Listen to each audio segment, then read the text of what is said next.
ఈరోజు కదిగంటేడు జంక్షన్ లో గాజువాక నియోజకవర్గంలో ఏదైతే అమరావతి రాజధానిగా ఆంధ్రప్రదేశ్ బిల్లు రాజ్యసభలో గాని ఇటు పార్లమెంట్ లో గాని ఆమోదం పొందిందో దానికి సంబరాలు జరుపుకుంటున్నాం.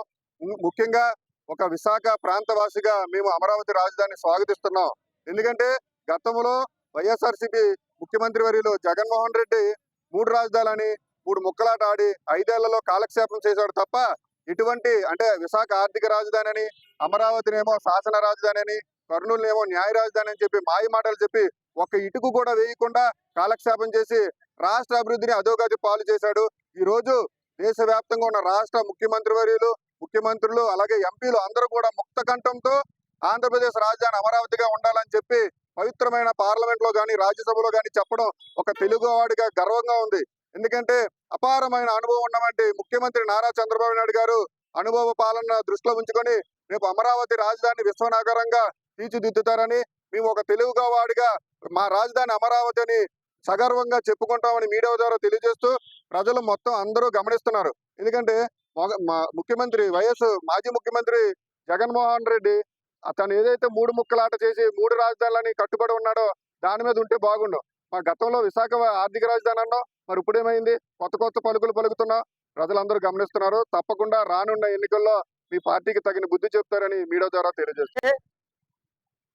నిన్నటి దినాన్ని పార్లమెంట్ లో 11 పార్టీల ద్వారాగా 17 మంది డిస్కషన్ తో ఆమోదముద్ర అమరావతి రాజధాని శాశ్వత రాజధాని ఆమోదముద్ర వేయడం జరిగింది. దాన్ని అనుసరించుకొని మరి ఆంధ్రప్రదేశ్ ముఖ్యమంత్రి నారా చంద్రబాబు నాయుడు గారు, ఉప ముఖ్యమంత్రి పవన్ కళ్యాణ్ గారు, అలాగే నారా లోకేష్ గారు, బీజేపీ మన మోడీ గారి నాయకత్వంలో ఈ యొక్క బిల్లు గ్రాంట్ అవడం, శాశ్వత రాజధాని మంగళగిరి ఏర్పాటు చేయడం జరిగింది. దాన్ని అనుసరించుకొని ప్రతి వార్డులో ప్రతి జిల్లాలో కూడా సంబరాలు చేసుకోవడం జరుగుతుంది. నిన్నటి దగ్గర నుంచి మా రాష్ట్ర అధ్యక్షులు గాజువాక శాసనసభ పల్లా శ్రీనివాసరావు గారి నాయకత్వంలో మరి ప్రతి వార్డులో ప్రతి జిల్లాలో గాజువాక నియోజకవర్గం ప్రతి ఒక్కరు కూడా ఇదే కార్యక్రమాన్ని మరి సంబరాలు చేసుకోండి అందరికీ తెలియజేయాలి. గత ప్రభుత్వం 5 సంవత్సరాలు 3 ముక్కల ఆడుతూ ప్రతి ఒక్కరితో జీవితాలతో ఆటలాడుకున్నాడు ప్రభుత్వం. ఈ రోజు 11 పార్టీలతో